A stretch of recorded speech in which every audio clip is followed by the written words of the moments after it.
Hello and welcome to Prepsot. आज हमारी जो क्लास होगी उसमें हम लोग पढ़ने जा रहे हैं हाइड्रोस्फीयर या जलमंडल के बारे में। याद रखिएगा हमारी अर्थ को ऑलरेडी 4 डोमेन में डिवाइड किया गया है। पहला डोमेन अगर हम बात करते हैं तो वो रहता है हमारा लिथोस्फीयर। ठीक है, क्या रहता है? लिथोस्फीयर रहता है, जिसमें हम किसको बात करते हैं, किसका अध्ययन करते हैं, किसकी क्या कहते हैं स्टडी करते हैं, वो हम करते हैं लैंड की। ठीक है, दूसरा हमारा जो डोमेन रहता है उसे हम कहते हैं एटमॉस्फेयर, और इसमें हम किसका स्टडी करते हैं? इसमें हम स्टडी करते हैं क्लाइमेट की।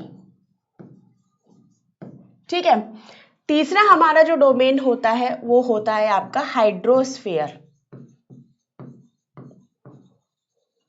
और इसमें हम स्टडी करते हैं वाटर की। यानी कि हमारी अर्थ पर जितना भी वाटर मौजूद है, चाहे वो आइस क्यूब में हो, चाहे वो ग्लेशियर्स में हो, चाहे वो महासागरों में हो, सागरों में, या जहाँ कहीं भी पानी हो, उन सभी पानी का, उस सभी पानी का जो भी अध्ययन होगा वो हम किस में करेंगे? हाइड्रोस्फीयर में करेंगे। और जहाँ पर जिस जगह इन तीनों के थोड़े थोड़े कैरेक्टरिस्टिक्स पाई जाती है या इन तीनों का गुण पाया जाता है उसे हम कहते हैं बायोस्फीयर। ठीक है, बायोस्फीयर जहां पर क्या होता है, लिथोस्फीयर भी पाया जाता है यानी कि लैंड भी होगी, क्लाइमेट यानी कि एटमॉस्फेयर भी होगा, और हाइड्रोस्फीयर यानी कि वाटर से रिलेटेड कैरेक्टरिस्टिक्स भी होंगी। तो वो एरिया क्या कहलाता है? आपका कहलाता है बायोस्फीयर।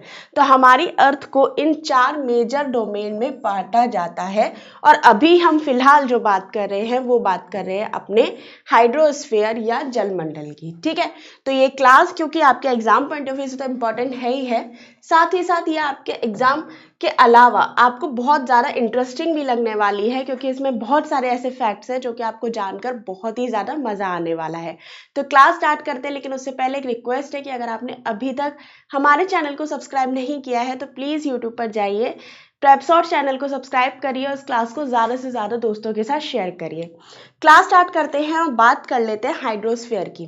तो जैसा कि मैंने आपको बताया है कि अर्थ के ऊपर मौजूद सारा के सारा पानी जो है, सारा के सारा वाटर जो है वो हाइड्रोस्फीयर में आता है। याद रखिएगा जब हम अर्थ की बात करते हैं तो अर्थ का सरफेस जो है वो 51 करोड़ किलोमीटर है। ठीक है, कितना है? 51 करोड़ किलोमीटर स्क्वायर है। ठीक है, जब हम अर्थ के जो सरफेस की बात करते हैं वो 51 करोड़ किलोमीटर स्क्वायर है।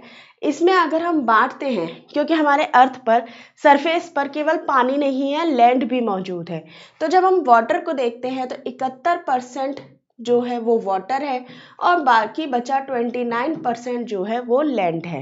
ठीक है, तो याद रखिएगा कभी भी अगर आपसे क्वेश्चन पूछ लिया जाता है कि वाटर जो है हमारे अर्थ सरफेस का वो कितना है, तो 51% है और लैंड जो है वो 29% है। इसके बाद आप थोड़ा सा इस इमेज को देख सकते हैं, यहाँ पर आपको वाटर दे रखा है जो कि सर आपके परसेंटेज के हिसाब से दे रखा है। ये पूरा के पूरा अगर आप वाटर, ये जो पूरा एरिया आप देख सकते हैं, इसे आप मान लीजिए कितना?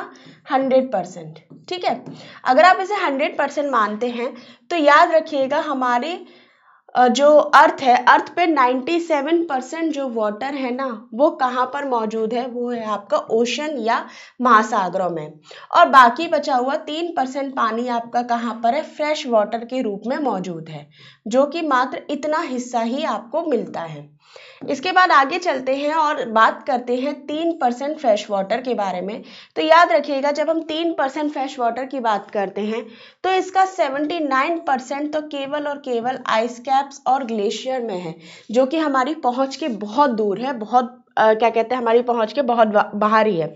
इसके अलावा जब हम बात करते हैं 29% वाटर की, तो वो हमारे लिए ग्राउंड वाटर के रूप में या ग्राउंड वाटर के फॉर्म में मौजूद है। और फिर हमारे पास बचता है, जो हमारे पहुंच के पास जो बचता है वो है आपका 1% पानी। यानी कि ग्लेशियर में हमारे लिए जो फ्रेश वाटर 3% बचा था हमारी अर्थ पर, उस 3% में से आपका कितना? 79% तो ग्लेशियर में ही है, जो कि हमारी पहुंच में भी नहीं है, और बाकी का जो 29% है वो कहाँ चला जाता है? वो चला जाता है ग्राउंड वाटर में। और हमारे लिए जो पहुंच के लिए बचता है पानी 1%, वो ही हमारे लिए पीने योग्य पानी होता है, याद रखना। इसके बाद आगे बात करते हैं और 1% पानी को भी देख लेते हैं कि भाई इसका डिवीजन कैसे होता है। तो याद रखिएगा 1% में से भी 52% पानी तो लेक्स के पास होता है। किसके पास होगा? लेक्स के पास होगा। उसके बाद कुछ 1% जो पानी बचेगा वो होगा लिविंग ऑर्गेनिज्म के पास। याद रखिएगा हमारी बॉडी में सबसे ज्यादा मात्रा में पानी ही मौजूद होता है, ठीक है। ये मत सोचिएगा कि हम मोटे हैं तो दुनिया भर के हमारे प्रोटीन और ये दुनिया भर की चीजें मौजूद होंगी। हमारी बॉडी में सबसे ज्यादा जो एलिमेंट पाया जाता है वो होता है वाटर, ठीक है। इसके बाद रिवर्स में यानी कि नदियों में 1% पानी है, वाटर वेपर के रूप में 8% पानी चला जाता है और सॉइल के मॉइस्चर के लिए 38% पानी जो है वो यूज होता है, ठीक है। आगे चलते हैं तो और इसमें जो भी आपकी चीजें लिखी हुई हैं वो यही इस बात को ही शब्दों में बताया गया है, तो यहाँ आप देख सकते हैं, ठीक है। अगर आप बात करते हैं सैलिनिटी की या लवणता की, तो याद रखिएगा लवणता क्या होता है। लवणता the term that use is the determining the amount of dissolved salt in sea water. तो लवणता कुछ नहीं होती है, पानी में मौजूद अशुद्धियां या पानी में मौजूद जितनी भी जो कह सकते हैं अशुद्धियां होती हैं उसी को क्या कहते हैं? लवणता कहते हैं। और इस लवणता को कैसे मापा जाता है? इसे 100 ग्राम में आपको डिनोट किया जाता है, ठीक है। किस में डिनोट किया जाता है? 100 ग्राम में किया जाता है या 1 किलोग्राम में इसको डिनोट किया जाता है, ठीक है।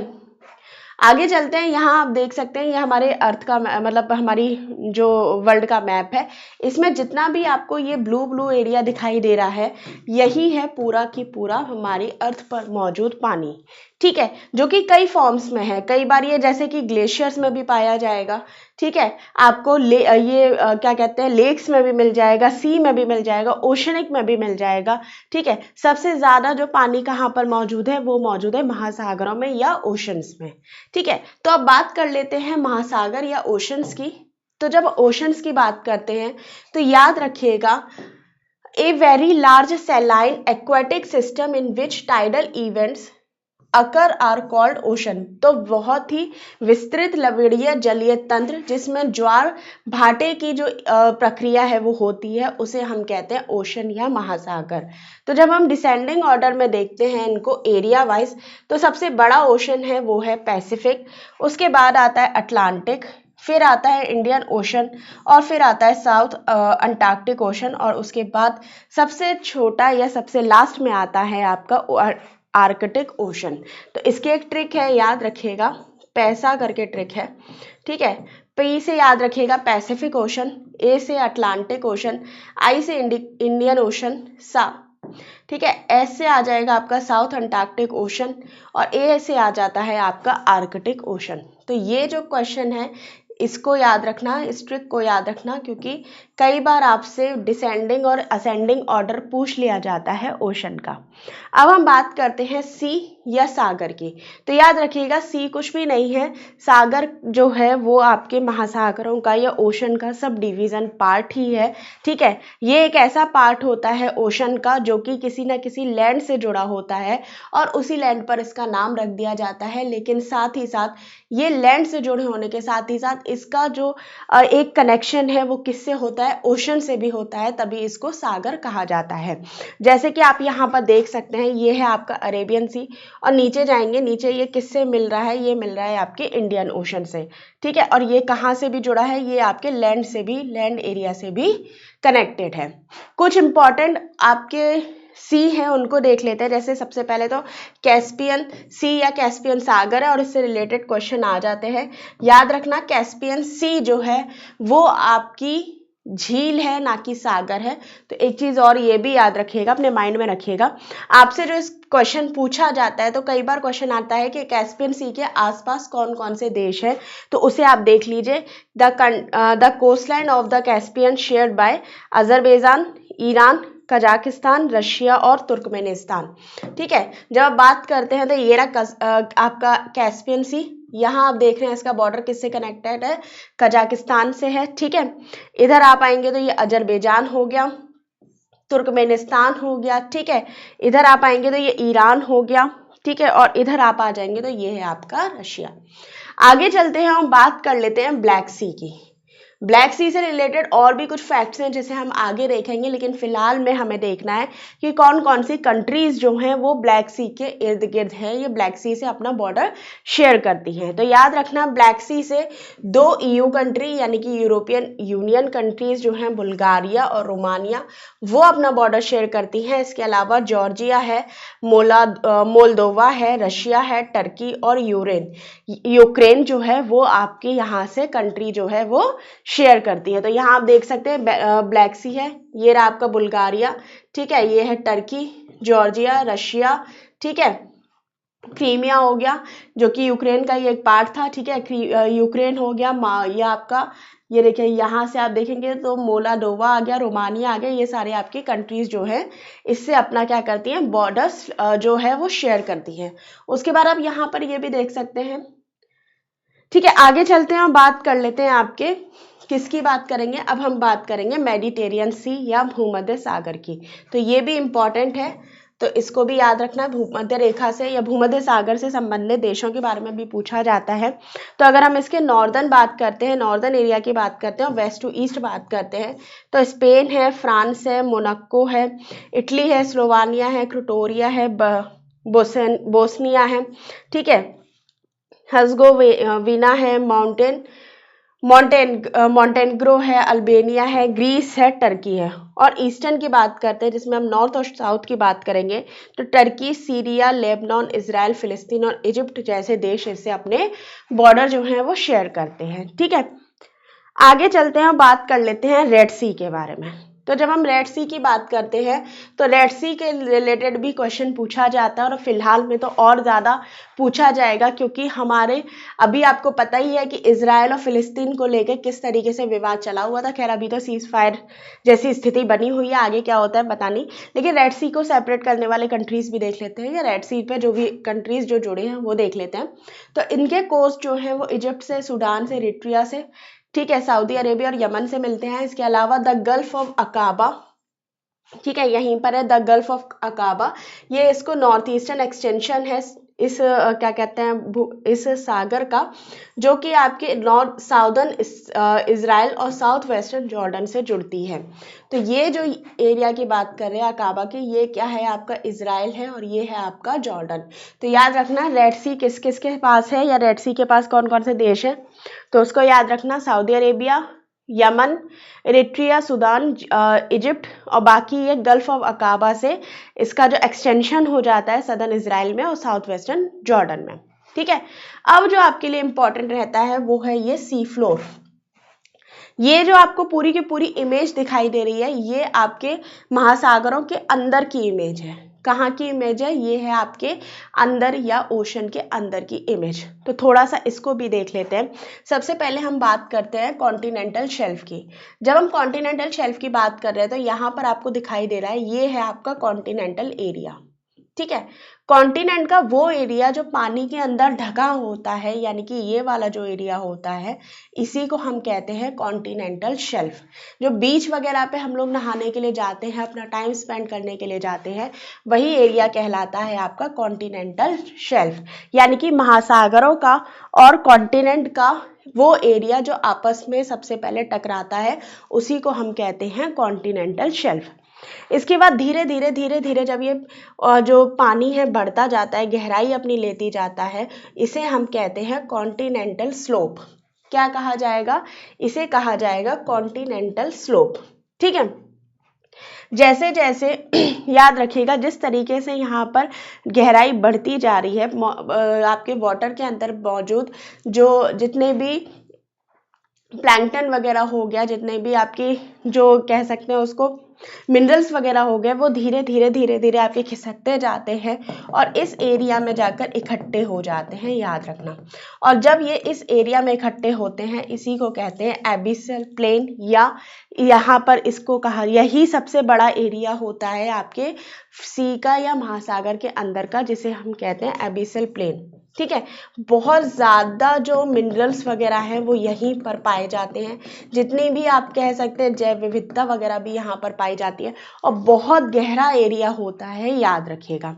इसी एबिसल प्लेन पर बहुत सारी एक्टिविटीज़ होती हैं, जिसमें एक होता है आपका कुछ इस टाइप से माउंटेन्स बने होते हैं, जिसमें एक माउंटेन होता है जिसका टॉप एकदम चपटा होगा, ठीक है, उसे क्या कहेंगे, गुयोट कहा जाता है, इस बात को याद रखना।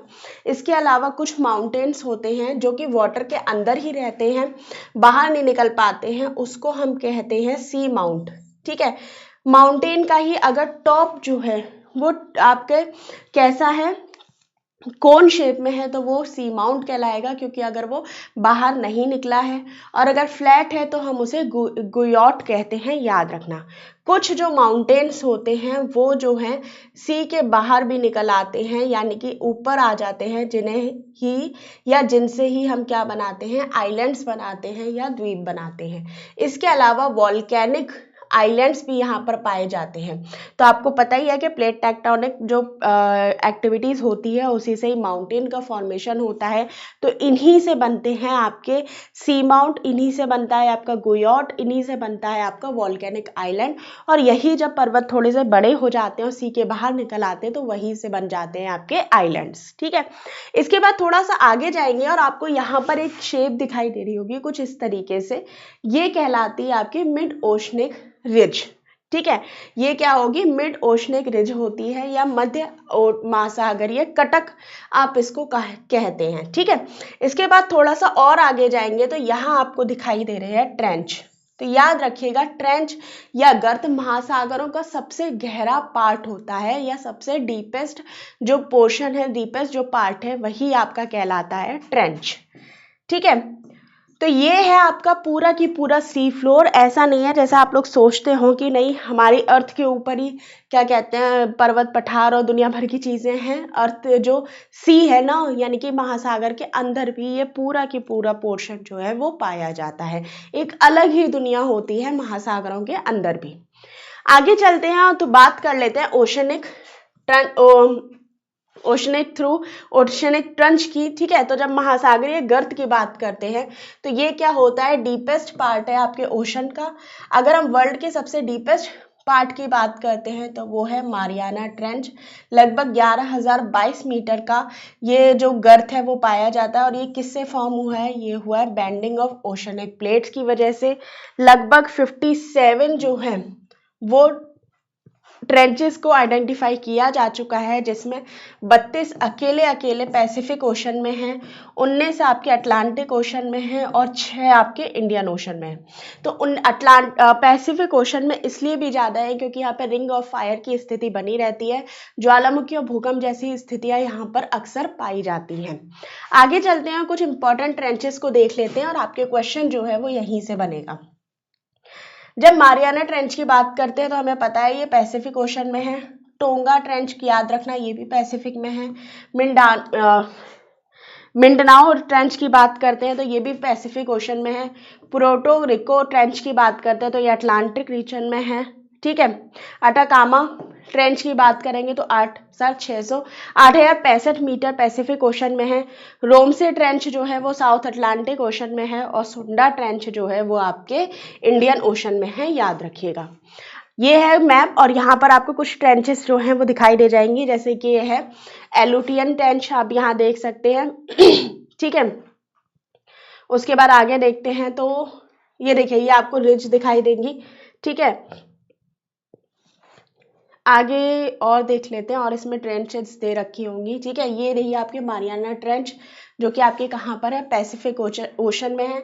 जापान ट्रेंच, कुराल ट्रेंच, ठीक है। पैसिफिक अंटार्कटिक रिज यहाँ पर आपको दिखाई दे जाएगी, ठीक है। आगे चलते हैं और बात कर लेते हैं अपने ओशन टेम्परेचर या आपके महासागर के तापमान की। तो बात कर लेते हैं, जब ओशन टेम्परेचर की बात करते हैं तो याद रखिएगा, ओशंस की अगर हम बात करेंगे तो oceans north and south of the equator have high temperature. जब हम ओशन के नॉर्थ और साउथ की बात करते हैं तो इसमें क्या होता है, हाई टेम्परेचर पाया जाता है। The highest temperature is found in the surrounded by the tropics. जो कटिबंधीय क्षेत्र होते हैं, उष्ण कटिबंधीय क्षेत्र होते हैं, वहां पर टेम्परेचर जो है वो ज्यादा पाया जाता है, specially the red sea, Persian gulf, gulf of Thailand etcetera. The temperature here remains 29 to 30 degree. ठीक है, यहाँ पर लगभग 29 से 30 डिग्री टेम्परेचर अक्सर पाया ही जाता है। The oceanic part of the northern hemisphere have a greater temperature difference than the southern hemisphere. तो जब ओशन नॉर्थ पार्ट की बात करते हैं तो वहाँ पर टेम्परेचर का जो टेम्परेचर डिफरेंस है वो सदर्न के हिसाब से ज़्यादा पाया जाता है हेमिस्फीयर में। नॉर्दर्न हेमिस्फीयर और सदर्न हेमिस्फीयर की हम बात करते हैं, जिसका मेनली रीज़न क्या है कि नॉर्दर्न हेमिस्फीयर में बहुत ज़्यादा कॉन्टिनेंटल एरिया भी है, यानी कि लैंड एरिया भी वहाँ पर ज़्यादा है, और सदर्न में लैंड एरिया जो है वो कम पाया जाता है। The average temperature of the surface water of ocean is about 27 degree centigrade. अगर हम इसके एवरेज जो टेम्परेचर की बात करते हैं ओशन का, तो वो कितना है, 27 डिग्री सेंटीग्रेड है। The rate of decrease of temperature with latitude is 0.5 degree centigrade पर लैटिट्यूड। ठीक है, आगे चलते हैं तो थोड़ा सा और देख लेते हैं कि जो सन की लाइट है वो कहाँ तक पहुँचती है। तो याद रखना, सनलाइट जो है वो 200 मीटर तक पहुँचती है सी के। इसके बाद जो है सन की जो लाइट है वो नीचे पहुँचना क्या कर देती है, कम कर देती है, घटने लगती है, और जहाँ तक सन की लाइट पाई जाती है वहीं तक जो इसके अंतर्गत मौजूद या सी के अंतर्गत मौजूद जो प्लैंक्टन्स वगैरह होते हैं वो पाए जाते हैं, मछली वगैरह जो होती है वो सब उसी एरिया में पाई जाती हैं। इसके बाद आगे बात करते हैं थर्मोक्लिन समुद्र के अंदर या थर्मोक्लाइन जो बेल्ट होती है उसको याद रखना। ये क्या होती है, ये समुद्र के अंदर या सी के अंदर एक बहुत ही पतली संक्रमणशील पट्टी होती है। ठीक है, थिन ट्रांजिशन बैंड है within the ocean where the temperature drop more rapidly. तो यहाँ पर आप देख रहे हो ये क्या है, 200 मीटर तक का एरिया है, यहाँ पे क्या पहुंच रही है, सनलाइट जो है वो आपकी पहुंच रही है। ठीक है, ये इसे आप क्या कहेंगे, इसे आप कहेंगे एपिजेलिक जोन। ठीक है, इसे आप क्या कहेंगे, एपिजेलिक जोन कहते हैं। इसके बाद जो होता है, जैसे जैसे इसकी गहराई बढ़ती जाती है वो उसमें क्या होता है, जो सन की लाइट है वो नीचे नहीं पहुंच पाती है, और इसी बेल्ट को आप कहते हैं थर्मोक्लाइन बेल्ट। ठीक है, जैसे कि आप यहाँ देख रहे हैं, यहाँ पे 55 डिग्री फ़ारेनहाइट आपका टेम्परेचर है, यानी कि 13 डिग्री सेंटीग्रेड टेम्परेचर है। धीरे धीरे जैसे ही आप 1000 मीटर के पास जाएंगे इसका टेम्परेचर जो है वो 4 डिग्री सेंटीग्रेड तक गिर जाता है। ठीक है, तो याद रखिएगा थर्मोक्लाइन से अगर कभी क्वेश्चन पूछता है तो इतना ही पूछेगा कि थर्मोक्लाइन कैसी बेल्ट है। तो याद रखना बहुत थिन बेल्ट है, और थर्मोक्लाइन के बाद जो टेम्परेचर है उसकी जो कम होने की स्पीड जो है वो तेज हो जाती है, बस इतना याद रखना। आगे चलते हैं और बात कर लेते हैं टेम्परेचर को इफेक्ट करने वाले फैक्टर्स। तो याद रखना, लैटिट्यूड और डायरेक्ट ऑब्लिक्यू रेज ऑफ द सन, यानी कि अक्षांश और सन की पहुंचने वाली तिरछी जो किरणें हैं वो इसको प्रभावित करती है। उसके बाद status of water and land segment, जल और स्थल पर खंडों की स्थिति। ठीक है, उसके बाद जो विंड्स पर चलती हैं वो ओशनिक करंट और डीप सी या समुद्र की गहराई भी इसको इफेक्ट करती है। आगे चलते हैं और बात कर लेते हैं ओशन सैलिनिटी या समुद्रीय लवणता की। तो लवणता मैं आपको ऑलरेडी बता चुकी हूँ कि जो समुद्रीय वाटर होता है या ओशनिक वाटर होगा उसमें मौजूद अशुद्धियाँ ही आपकी लवणता कहलाती हैं, और इसे पर 1000 ग्राम में दर्शाया जाता है। ठीक है, आगे चलते हैं और अगर सैलिनिटी की बात करते हैं तो कौन कौन सी पाई जाती है वो याद रखना। सोडियम क्लोराइड, मैग्नीशियम क्लोराइड, ठीक है, magnesium chloride, magnesium sulphate, calcium sulphate, potassium sulphate, calcium carbonate, magnesium bromide जैसी जो अशुद्धियाँ हैं या सैलिनिटी है वो यहाँ पर पाई जाती हैं, और इसे 35 ग्राम पर 1000 ग्राम्स में इसको क्या किया जाता है, डिनोट किया जाता है। साथ ही साथ याद रखना, less salinity is found in open ocean while more salinity is found is in closed ocean। ठीक है, तो खुले सागरों में या जो ओपन वाटर होता है वहां पर जो है लवणता या अशुद्धियां जो है वो कम पाई जाती हैं कंपैरिजनली जो बंद सागर होते हैं उसकी अपेक्षा। The highest salinity is found the near tropic of Cancer of and the tropic of Capricorn because there is more evaporation but less rain. Near the tropic of earth the salinity is less। ठीक है, sorry, याद रखिएगा tropic of cancer और tropic of Capricorn के बीच में जो salinity है वो बहुत ज़्यादा जो इस लवणता जो है वो वहाँ पर अधिक पाई जाएगी, क्योंकि वहाँ पे इवोपोरेशन बहुत होता है और लेस जो रेन है वो कम होती है। ठीक है, आगे बात करते हैं, near the pole the salinity is less due to the melting of ice. जब हम पोल्स की बात करते हैं तो वहाँ पे ग्लेशियर्स जो है वो पिघलते रहते हैं, जिसकी वजह से वहाँ पे सैलिनिटी जो है वो कम पाई जाती है। The salinity is found in the northern hemisphere 34 and the southern hemisphere of salinity found 35। This is because the supply of water from rivers of the southern hemisphere is less in the southern south pole. तो उत्तरी गोलार्ध में लवणता जो है वो 34 पाई जाती है, दक्षिणी गोलार्ध में लवणता 35 पाई जाती है, और इसका कारण सिर्फ इतना है कि दक्षिणी ध्रुव से दक्षिणी गोलार्ध को नदियां से जो जल की आपूर्ति है वो कम होती है। तो देखो एक बात याद रखना कि लवणता कब पाई जाएगी, नदियां जो होती है वो फ्रेश वाटर लेकर आती है, उसमें तो लवणता पाई नहीं जाती है। जैसे ही नदियां उसमें वाटर जो है वो अपना डालती रहती हैं, लवणता जो है वो कम होती रहती है। ठीक है, अगर वो नहीं डालेंगी तो लवणता जो है यार सैलिनिटी जो है वो ज़्यादा होती रहेगी। सेम रीज़न ट्रॉपिकल रीजन का है। ठीक है, इवेपोरेशन की वजह से क्या होता है, पानी तो ऊपर जाता रहता है लेकिन बारिश नहीं होती, जिसकी वजह से वहां पर जो सैलिनिटी है या लवणता है वो लगातार बढ़ती जाती है और पाई जाती है। ठीक है, आगे चलते हैं तो कुछ इंपॉर्टेंट फैक्ट्स है वो देख लीजिए। तो largest salt water lake Caspian Sea है। द मोस्ट सैलाइन लेक जो है वो टर्की की वॉन लेक है, इसकी सैलिनिटी 330 है। डेड सी की सैलिनिटी 238 है और ग्रेट सॉल्ट लेक जो यूएसए में है उसकी सैलिनिटी 220 है। ठीक है, factor affecting salinity in the ocean. जब हम महासागरों में लवणता को प्रभावित करने वाले फैक्टर्स की बात करते हैं तो उसमें बहुत सारे फैक्टर्स हैं, जैसे कि उसमें इवेपोरेशन हो गया, रेन हो गया, supply of water through reverse हो गए, और आपके जो surrounded by the land blocks हो गए। अगर स्थल खंडों से घिरा हुआ है तो उसमें भी सैलिनिटी जो है वो पाई जाएगी। आगे बात करते हैं और ये आ जाता है आपका ओशनिक करंट, जो कि आपके लिए इम्पोर्टेंट है क्योंकि इसी से आपके सबसे ज़्यादा क्वेश्चन पूछे जाते हैं एग्जाम में। जब हम ओशनिक करंट की बात करते हैं तो याद रखना ओशन में बहुत सारी जो प्रक्रिया होती है वो पाई जाती है। याद रखना जब हम किसी भी झील में, तालाब में या समुद्र के आसपास बैठते हैं तो झील और तालाब में बहुत शांति सी दिखाई देती है, उसका पानी जो है वो क्या कहते हैं क्या चलता नहीं है, वो एक तरीके से स्टिल वाटर रहता है, ठहरा हुआ पानी होता है। लेकिन जब हम समुद्र की बात करते हैं, ओशन की बात करते हैं, तो लगातार उसमें लहरों का जो आवागमन है वो बनता रहता है, जिसकी वजह से बहुत तेज आवाज़ भी होती है। तो एक तरीके से देखा जाए तो इसका जो पानी होता है वो हमेशा शांत नहीं रहता, इसमें परिसंचरण या इसके अंदर क्या होता है वो एक जो मूवमेंट है वो इसका लगातार जारी रहता है। अगर हम इसके मोशन की बात करते हैं, ओशन के मोशन की बात करते हैं, तो हम उसे 3 पार्ट्स में डिवाइड करते हैं। एक है वेव्स, दूसरा है टाइड्स और तीसरा होता है आपका करंट। ठीक है, वेव्स और करंट जो है वो हॉरिजॉन्टल होती हैं, याद रखना। तो जब हम वेव्स की बात करते हैं, ठीक है, या तरंगों की बात करते हैं, तो किस इस तरीके से आपकी तरंगें जो हैं वो उठती हैं। मैंने आपको जब क्लास स्टार्ट करी थी तो आपको एक वीडियो दिखाया था, वो मैं दोबारा से दिखाती हूँ। ठीक है, ये जो है यहाँ आप देख रहे हैं, ये कुछ इसी तरीके से वेव्स जो हैं वो उठती हैं, तरंगें जो हैं वो उठती हैं। ठीक है,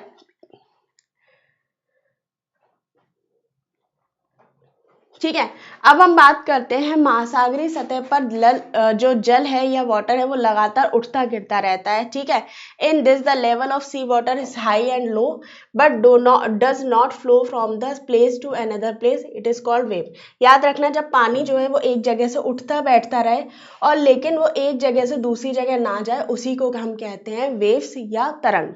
जब हम तरंग के रीजन की बात करते हैं, इसके फॉर्मेशन की बात करते हैं वेव्स की, तो याद रखने का फ्रिक्शन ऑफ एयर इसका एक फॉर्मेशन का रीजन रहता है, यानी कि वायु का घर्षण। इसके बाद आपका आता है earthquake in the sea, landslide in coastal area, volcanic eruption, the attraction power of the sun and moon, cyclone and tectonic event in the ocean floor. तो ये क्या है, ये आपके रीजन हो गए या फैक्टर्स हो गए जिनकी वजह से वेव या तरंगा आती हैं या उठती रहती हैं। ठीक है। कुछ और इम्पॉर्टेंट फैक्ट्स देख लेते हैं जो कि आपके ओशनिक करंट से रिलेटेड है, जिसमें हम सबसे पहले बात करते हैं ड्रिफ्ट या प्रवाह की। तो याद रखना, when the sea water start moving forward to wind speed it is called flow. जब विंड स्पीड की वजह से कोई भी पानी जो है, सी वाटर जो है वो उठना शुरू कर देता है, आगे की तरफ चलना शुरू कर देता है, मूवमेंट शुरू कर देता है, तो उसी को हम कहते हैं फ्लो। दूसरा बात करते हैं, वो बात होती है आपकी स्ट्रीम या धारा की। तो when the excessive water of the ocean start moving toward a certain direction within a certain limit it is called current। तो जब सागर का एक जल जो है वो एक निश्चित सीमा में एक निश्चित दिशा की ओर मूवमेंट करने लगता है तो उसे हम स्ट्रीम या धारा कहते हैं।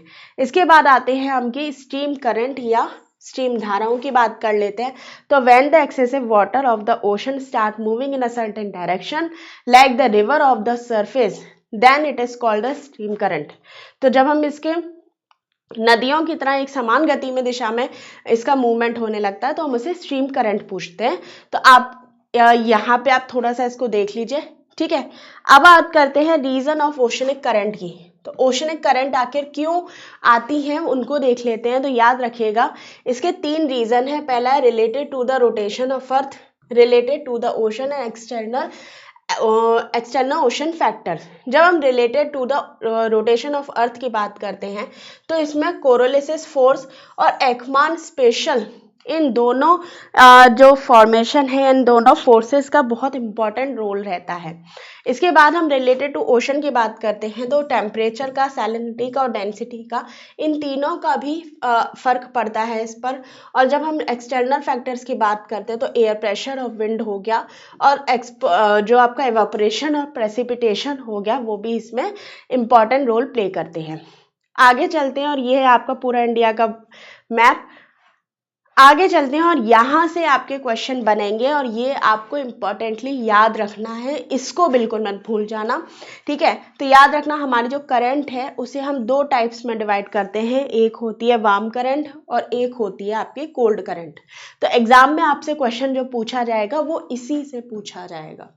अब जो मैं आपको बताने जा रही हूँ यही आपके इम्पोर्टेंटली एग्जाम में पूछे जाते हैं और किसी ना किसी पेपर में, चाहे आप बड़े से बड़ा पीसीएस का, आईएएस का पेपर उठा लो या कहीं का भी पेपर उठा लो इंडिया में होने वाला, और आप छोटा से छोटा पेपर भी उठा लो, उसमें ओशनिक करंट से क्वेश्चन जरूर पूछा जाता है। कुछ इंपॉर्टेंट फैक्ट्स होते हैं जैसे कि कौन सी करंट गर्म है, कौन सी वार्म है, कौन सी कोल्ड है, कौन सी करंट कहाँ से कहाँ बहती है, यही सारे क्वेश्चन जो है आपके एग्जाम में पूछे जाते हैं, ठीक है। तो ये आपकी करंट है, यहाँ पर आपको दिखाई दे रहा है, ठीक है। सबसे पहले हम बात कर लेते हैं अटलांटिक करंट की, ठीक है। जब अटलांटिक करंट की बात करते हैं तो याद रखिएगा, ये है आपकी इक्वेटोरियल करंट। यहाँ से एक ये इधर जा रही है और एक ये डिवाइड हो जा रही है नीचे, यानी कि एक जो करंट है वो नॉर्थ में जा रही है और यहीं से ये डिवाइड होकर सदर्न में जा रही है। जब ये नॉर्थ में ऊपर की तरफ जाती है, नॉर्थ इक्वेटोरियल करंट इसको कहा जाता है, और ये आगे चलकर यहाँ पे गल्फ स्ट्रीम से मिल जाती है और आगे चलकर ये गल्फ स्ट्रीम करंट यानी कि वार्म करंट बनने के बाद ऊपर से इसमें लेब्राडोर करंट आकर मिलती है, ठीक है। जब ठंडी और गर्म धारा एक साथ में आकर मिलती है, वो बहुत ही ज़्यादा स्पेशल जो पार्ट है सी का वो हो जाता है महासागर का, क्योंकि वहाँ पर जब जैसे ही गर्म और ठंडी दोनों करंट आपस में टकराती हैं, बहुत सारी जो इकोनॉमिकल एक्टिविटीज़ हैं वहाँ पर होती हैं, खासतौर पर मछली उत्पादन, वहाँ पर बहुत स्पेशल प्रक्रिया हो जाती है। तो याद रखना, तो ये है आपकी लेब्राडोर ठंडी करंट और गल्फ स्ट्रीम आपकी वार्म करंट आकर आपस में मिलती है, ये धीरे धीरे आगे बढ़ती है और नॉर्थ अटलांटिक ड्रिफ्ट की तरफ ये मुड़ जाती है। इधर ऊपर से जो है वो ग्रीनलैंड करंट आकर ऊपर इसमें मिल जाती है और आगे ये कनारी बनकर, यानी कि एक तो ये ऊपर चली जाती है और ऊपर किस तरफ जा रही है, ये जा रही है आर्कटिक की ओर और नॉर्वेजियन करंट की तरफ ये मुड़ जाती है, ठीक है। नीचे की तरफ मुड़ती है और ये ठंडी करंट बन जाती है कनारी करंट। तो इस तरीके से नॉर्दर्न इक्वेटोरियल का सर्कल जो है वो यहाँ पर कंप्लीट हो जाता है। फिर हम बात करते हैं सदर्न इक्वेटोरियल की। तो ये सदर्न इक्वेटोरियल ब्राज़ील के पास आकर ब्राज़ीलियन करंट से जुड़ती है।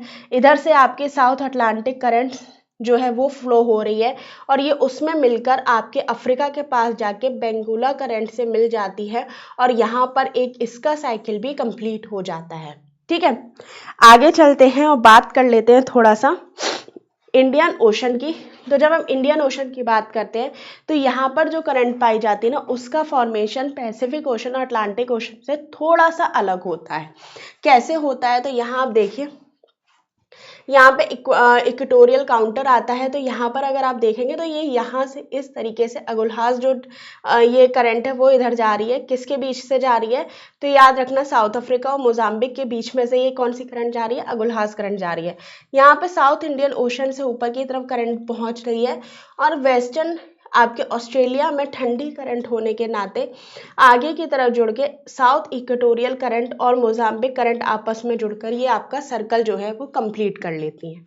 ठीक है, तो कुछ इसी तरीके से करंट्स होती हैं, याद रखना। इसके बाद अगर हम बात करते हैं पैसिफिक ओशन की, तो पैसिफिक ओशन में भी ये दो तरीके से करंट होती है, एक नॉर्थ इक्वेटोरियल और साउथ इक्वेटोरियल। जब नॉर्थ इक्वेटोरियल की बात करते हैं तो ये क्या होता है, आगे चल के यूएसए के पास जाके गर्म करंट क्यूरोशियो से मिल जाती है और ऊपर से ओयाशियो ठंडी करंट आकर यहाँ पर मिलती है और नॉर्थ पैसिफिक ओशन में जाकर कनेक्ट कर लेती है। इधर से अलास्का जो है वो यहाँ पर आ जाती है और अमेरिका के अब पास जाके कैलिफोर्निया करंट यहाँ से मिल जाती है। जिस तरीके से नॉर्थ पैसिफिक ओशन का जो करंट्स का सर्कल है वो कंप्लीट हो जाता है। ठीक है, इसके बाद जब हम बात करते हैं साउथ इक्वेटोरियल की, तो साउथ इक्वेटोरियल का क्या होता है, ये आपकी कहाँ जाएगी, ऑस्ट्रेलिया के साइड में जाएगी। ठीक है, ऑस्ट्रेलिया से वार्म करंट आकर आप यहाँ पर मिल जाती है। इधर आपकी क्या होगी, जो वार्म करंट से जुड़ के साउथ पैसिफिक जो ओशन है वहां से होते हुए ये आपके पेरू के करंट से जुड़ के वापस से इसमें कनेक्ट हो जाती है और ये सर्कल भी आपका कंप्लीट हो जाता है। ठीक है, आगे चलते हैं, थोड़ा सा बात कर लेते हैं अटलांटिक महासागर के ओशन करंट्स की या अटलांटिक ओशन करंट्स की। तो याद रखना, इनके नाम याद रखिएगा। तो कौन सी करंट अटलांटिक ओशन की है, कौन सी करंट पैसिफिक ओशन की है, वो इंपॉर्टेंट है। तो याद रखना, इंटेलिजेंस जो वार्म हॉट करंट है वो आपकी कहाँ की है, अटलांटिक की है। फ्लोरिडा अटलांटिक की है, गल्फ स्ट्रीम है, लेब्राडोर है, नॉर्थ अटलांटिक है, नॉर्वे है। ठीक है, कनारी करंट हो गई, साउथ इक्वेटोरियल वार्म करंट हो गया, ब्राजीलियन स्ट्रेट हो गई, फॉकलैंड स्ट्रेट है, साउथ अटलांटिक फ्लो है और आपकी वेंगोला जो करंट है वो आपकी अटलांटिक ओशन की करंट है। इसके बाद हम पैसिफिक ओशन की बात करते हैं, तो 10 इंपॉर्टेंट यहाँ पे करंट जो है वो पाई जाती है, जिसमें north equatorial current, south equatorial current, counter equatorial current, Kuroshio, Oyashio, California, Peru, El Niño, counter current, east Australian current और वेस्ट विंड ड्रिफ्ट जो है यहाँ पर पाई जाती है।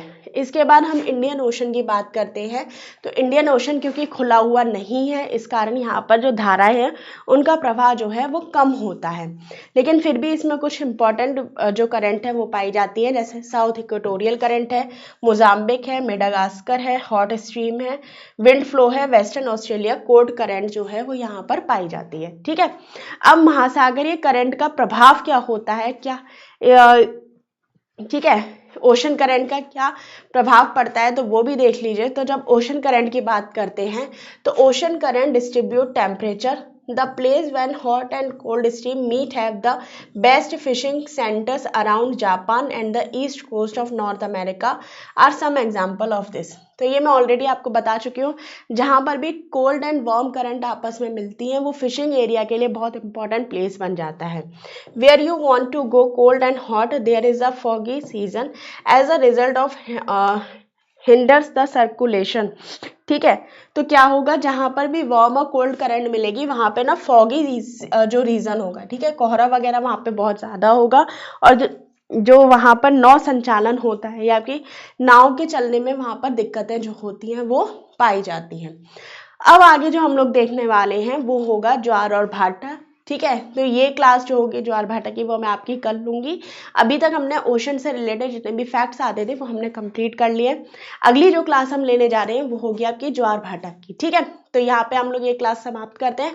बताइएगा ये क्लास आपको कैसी लगी। बाकी कृपया करके एक रिक्वेस्ट है कि बहुत मेहनत लगती है फैक्ट इकट्ठे करने में, तो प्लीज़ इस क्लास को बहुत सारे लोगों के साथ शेयर कर दीजिए और जाकर यूट्यूब पे हमारे चैनल को सब्सक्राइब कर लीजिए। धन्यवाद।